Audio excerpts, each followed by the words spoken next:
I think is critically important. Can you repeat what you just said, please?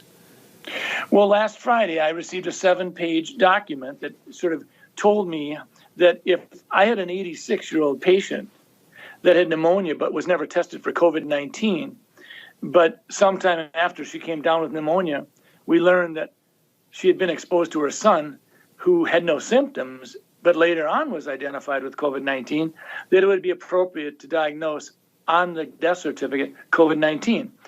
Now, we've not done that. If someone has the pneumonia after and it's in the middle of a flu epidemic, and I don't have a test on influenza, I don't diagnose influenza on the death certificate. I will say this elderly patient died of pneumonia. I don't mean to interrupt you, but my heart is sinking right now as you're telling me this. You're a doctor.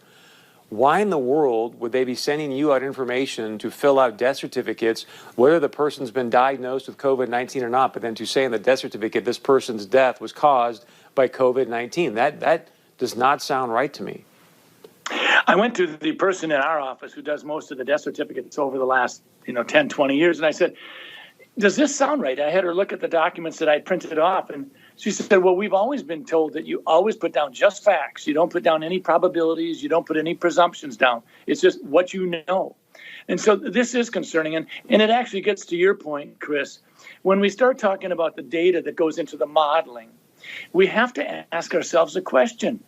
Are we being forthright? Are we sharing with the public? Minnesota, North Dakota, we don't need to be having it sugar-coated. We want to know what's going into your modeling. So with that being said, why would they want to skew the number of deaths due to COVID-19? Well, fear is a great way to control people. And I worry about that. I worry that sometimes we're so darn interested in just jazzing up the fear factor.